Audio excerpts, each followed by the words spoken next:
So they call it the G580 with EQ technology. Color-wise, I've already decided for this one, but my clothing does not mean that I'm biased towards the electric version. I just had to pick one outfit, and yeah, this color really matched it, so that was working fine. But, you know, I'm totally undecided myself yet. I will decide later on after driving which one is also my favorite one. The EV is, I mean, not too different in look, but here you can see it's more a closed grille, not entirely closed, because there are some cooling openings, but it's a little bit closer, I would call it that way.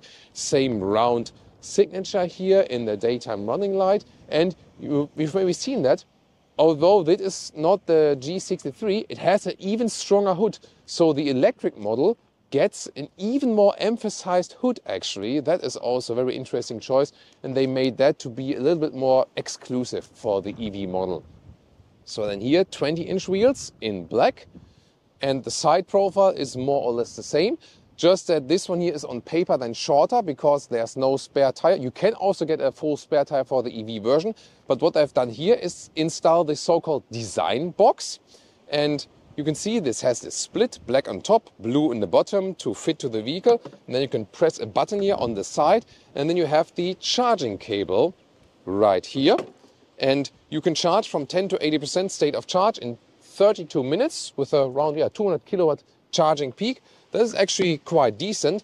And the battery is the same that is used in the EQS facelift, 116 kilowatt hours net, promising on paper like a realistic range, I would say 400 kilometers, 250 miles. But later on we will also test the energy consumption, and then we can tell you more about the realistic range we can expect here from this electric version. And the interesting thing is now, if we move over to the electric version, the measures don't differ that much actually, because you lose about 20 liters, and that is just because this very lip here is a little bit higher. You can see here this one would be all the way flat in the petrol version. The rest is actually more or less the same, so that's actually a good thing. Also the rear seats are the same. The front cockpit is a little bit different actually, so let me show that to you. There we go. Of course you can get different color stylings. These ones are some gray seats now, so but that is not necessarily about the powertrain version, but more about the styling you individually pick. Here once again with the panic handle for the passenger and so on. I'll give you some more light. The instruments look a little bit different. You have this instrument styling here, which you also maybe know from the EQS, EQE and so on. But that one you can also switch a little bit around, but you don't have this super sport styling here, for example. So let's say from these stylings here, a little bit less dramatic, but you also have these new off-road gauges, both here on the left side and also on the right side. You can go for special off-road gauges. There we go, off-road.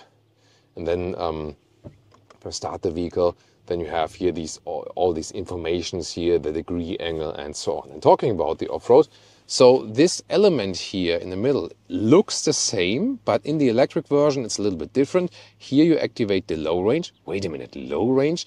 Yes, indeed, it's a 2-speed vehicle, so there's a different transmission ratio, so to speak, and therefore you need 2-speed actually, so 2 gears, so to speak, then for the electric version, and you just pick it right here in the middle for the off-road driving. Then you don't have, you know, like so much high speed available, so it drives just slower, but you actually have more torque available than for the off-road driving. Then on the right side you have the G-turn. Wait a minute, this is the right. This is a G-turn. There we go. Then the vehicle can turn on standstill. And on the left side would be the G-steering. That one is only available in the low range. G-steering then, you know what I said, like that is hooked at one wheel and then turns around this one wheel. And of course we will try that out for you here today.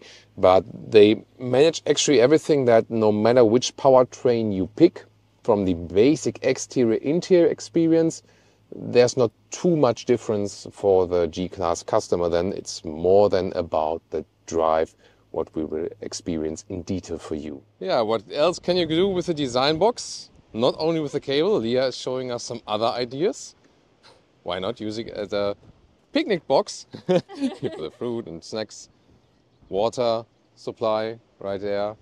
Yeah, the only thing is, of course, that it's just a little bit more, just kidding, because that might get really hot when there's a lot of sun on that design box, right? But I mean, do you have any ideas what you would put in the design box if not the cable?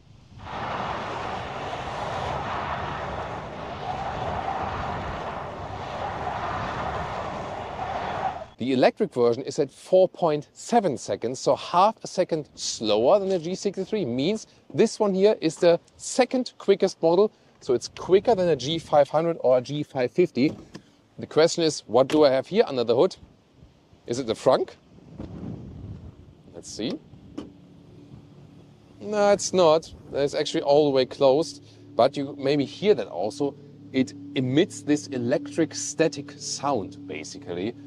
Yeah, also very interesting. And powertrain-wise, with the electric version, of course, gets even more interesting. It has 4 individual electric motors, 1 per wheel, and the battery is placed in the very bottom of the vehicle, and then the electric motors. There's like 1 housing per axle, and the 2 electric motors are combined in 1 housing, but then they sit basically like, you know, one is like here, one is below. We can also see it in the cutaway model. And the one shaft goes in the one direction and the other shaft then goes in the other direction. And therefore you can rule every wheel individually, also making possible the so-called G-turn, where the car turns around on standstill, and the G-steering, where one wheel is getting hooked to the ground, and then you basically turn around that wheel if you want to have not turning on standstill, but a very, very close call. Now it's about the G-turn. So what do? First of all, we pick the rock driving mode. Then we have to go to the neutral to put in the low range. So that's like the different gear, the off-road gear. And then we can activate this right button here. First put it in D, then activate the G-turn. And now hold the steering wheel gear shift pedal, it says. 1 is enough, I guess. And then, let's see. Crazy. This is crazy, huh? Whoa. And now it stops, and this was 720 degrees, so 2 times around. This is actually not how it's meant to be. The actual use case would be something like, let's see, I'm off-road here somewhere, and then suddenly I see, oh, there's like a dead end, so I can't go up there or something, or maybe some vehicles are crossing, and then there's no way out. And then I could, once again, go to the G-turn and have like the more proper use case. And that would be actually just turning like this, for example, like 100, 120 or 180 degrees. And yeah, then just continue like this, and that's it. So this is like the normal use case. The more times turning around, this is then the show case.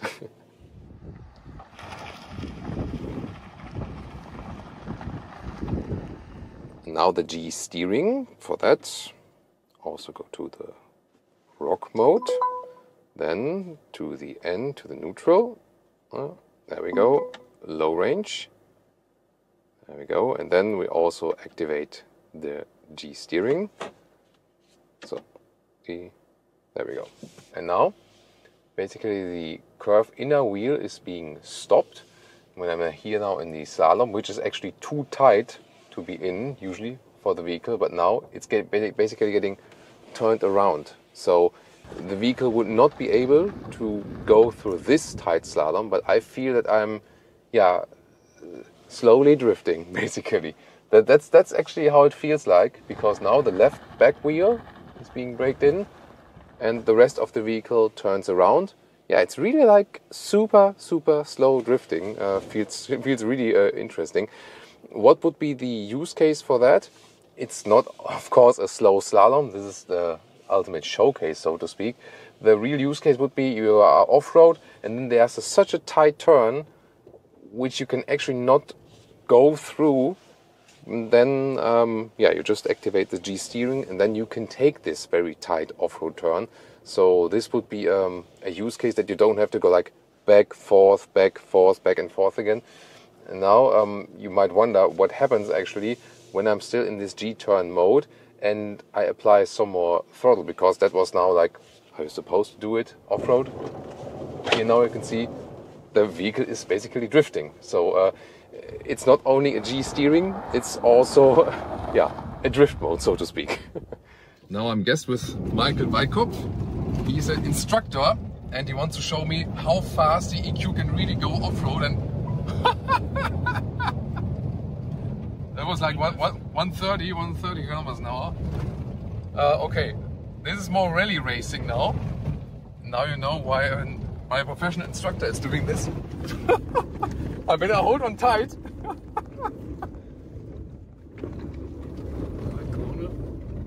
And you cannot feel the weight, isn't it? No, I mean it's like with like 500 kilograms more with this one, with the EQ. But yeah, as I said earlier, due to the low center of gravity, you don't really feel the extra weight. Yeah, absolutely insane how fast the vehicle can go here. Yeah, here it more feels like a small rally car indeed. Yeah, I think like the loose ground is doing the car very well actually. Interesting how the tires also are hooking up. Crazy stuff. Now it becomes bumpy a little. In which driving school did you learn to drive that way actually? I have no driving license. Ah, he has no driving license. Okay, that explains it. Holy moly, this is crazy, yeah. So if anyone is wondering if the electric G-Class can do some serious off-roading or, yeah, Now maybe even take part in the Dakar or something, Now it becomes this works. bumpy. By the way, in the past it was the first part of the Dakar rally. Yes, that's all. Oh. Yeah, so in off-roading, definitely the EV can keep up, or if not even better. I mean, in rock climbing, for example. Oh, this is nice water splash. And you might ask yourself, what does the G-turn or G-steering do to the vehicle, especially the G-turn? I mean, most obviously, it's not something good for the vehicle where you take special care of the vehicle. That's, I think, kind of obvious. But Mercedes says that on the electric motors and on the shaft and everything, on the chassis, it shall not have any major negative impact, because that really quick spinning of the wheels, they say, is way better than, for example, Yangwang does it, like the BYD sister company, where they do it in a very slow way. And this is like a different approach. Here they turn so quick that there's actually so much slip that there are no big forces on the vehicle left. The most damaged part is basically the tire. However, these are special off-road tires that can also take that better than normal road tires, and you're only supposed to do it on off-road conditions. And of course it's better when it's really slippery or you have loose ground and so on. So the most damaged part is definitely tires. Yeah, and most obviously also the paint then from flying debris. Now the electric one, acceleration. Ooh, it's also preloading. Let's go.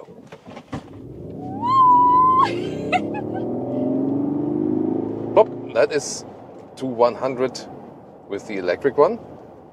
Woo. That was also really quick. You also heard this electric sound a little bit. It actually sounds like a combustion engine, doesn't it? Yeah. Like, yeah, it's more. I mean, this is probably the most combustion. Most combustion engines sound alike we've heard so far. That's very interesting. In the sport mode, of course, everything is also tuned here to the sporty side, and yeah, as long as the road is even, here also once again nice in the driving behavior. The recuperation is of course a major difference here as well.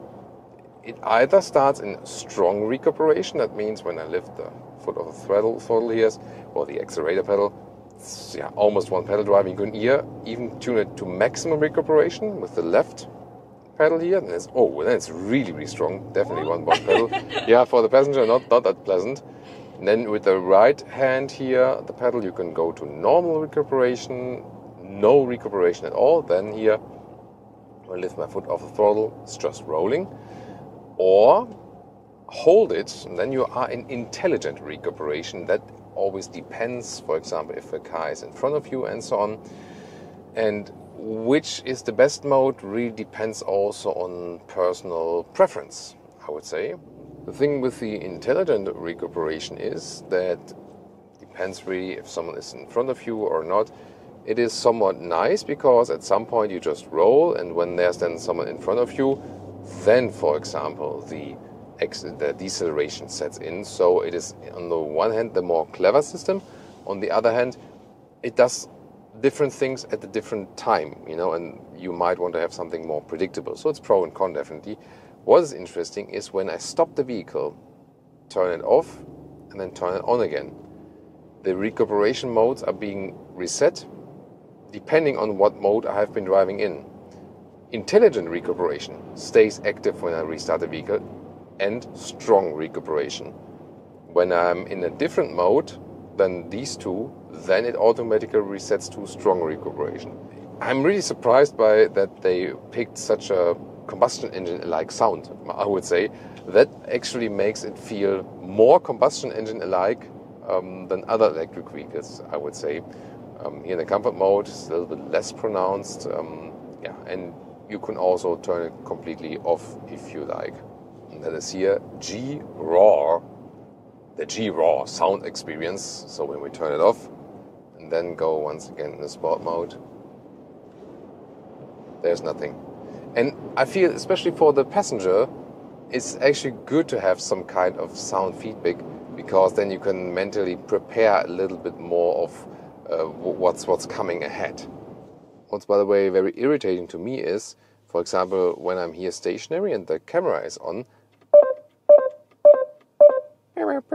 I cannot change the driving mode during that, so I have to deactivate the rear view camera and then I can change the driving mode, yeah, for whatever reason. I don't know. Let's see how good I can control the vehicle in sport mode, and I accelerate out of a standstill like corner here. Yeah, it's really great performance, but you see also it's not the best handling car that, you know, you still feel because you have this off-road focus. But to me, astonishing is also that all these vehicles here feel kind of similar. In the sport mode, see steering and how it shakes up or not, because here also we don't have this special AMG anti-roll control. And then the question is, passenger opinion, does it roll more than the AMG? It is a little bit softer, definitely. Yeah. That you feel comfort mode, and yeah, it feels softer, but it's also 20-inch wheels. Yeah. The AMG is definitely stiffer and rougher in the ride, I would say so. Yeah, so there the electric one is a little bit more forgiving. Here you also have more weight, so 500 kilograms more of weight in comparison to the G500 or 550, around 400 kilograms in comparison to the AMG model. Do you feel that? It's a very heavy vehicle anyways, so by that also you don't feel then so much that there's even more extra added weight. So I think this is not a very crucial point, I feel. So I could have imagined that we feel it more, but it's not actually feel it too much, I have to say. So the AMG is something on its own, definitely. It just feels rougher, sportier. At the same time, it doesn't make it a sports car machine. Here the electric one, the 580 EQ, does feel quite similar to a G500, I would say, in the whole driving characteristics. Just that this one here, of course, has even more punch. You know, this electric power sets in very, very quickly. So this is, I would say, the main difference to all of the combustion engines, that we immediately have this power directly available, and like from the standstill, the first few meters, that makes it even more explosive than the G63 actually. And driving it on rough roads, here 20-inch wheels definitely help massively, so that's a big difference to the AMG model with 22-inch wheels. So much better on rough roads. At the same time, here when it's really getting rough, you still feel it. You also hear and feel all camera equipment shaking and so on. Let's put it to the comfort mode, make everything a little bit lighter and more comfortable, and then it's actually okay. Which one to take now? As for the powertrains, for that we need to know the electric consumption, the efficiency of here the EQ model. And that's very interesting because there's a wide difference, a big difference between driving slower and driving high speed on the motorway. So we did a test first at 80 kilometers an hour. Predominantly is like 50 miles an hour, and there it was still quite okay, about 23 kilowatt hours on 100 kilometers. That's 2.6 miles per kilowatt hour, meaning at that speed, or more like city consumption and so on, you can get 500 kilometers or 300 miles of that electric range. That's totally fine.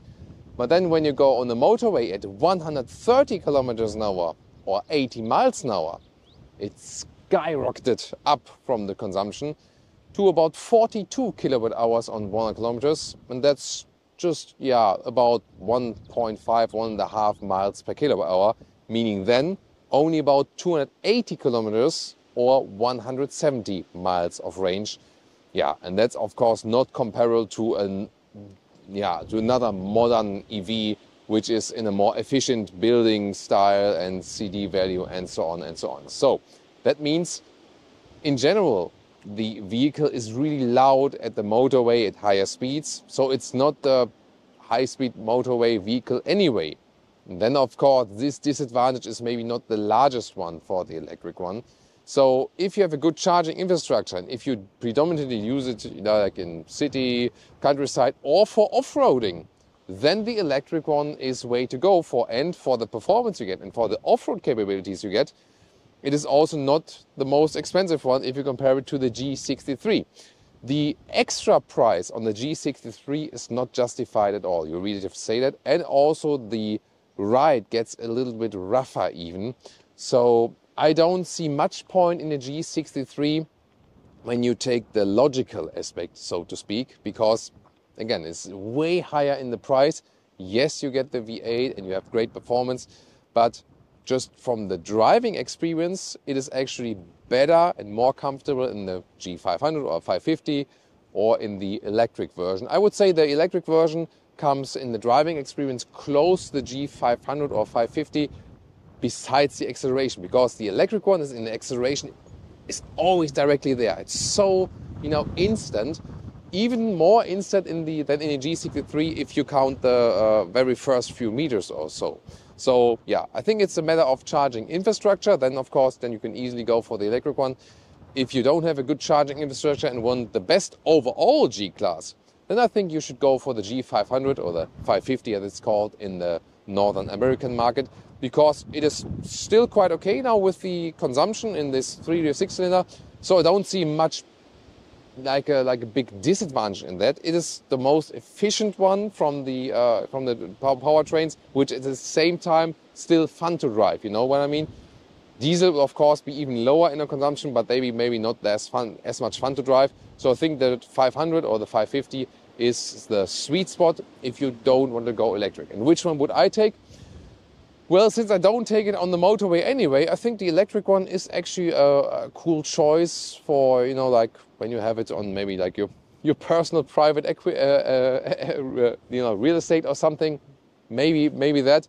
But I think overall a G500 would be also to me the most suitable one, because you can do like most stuff with it. Yeah, and I'm also waiting for an animal-free interior before I would buy a G-Class.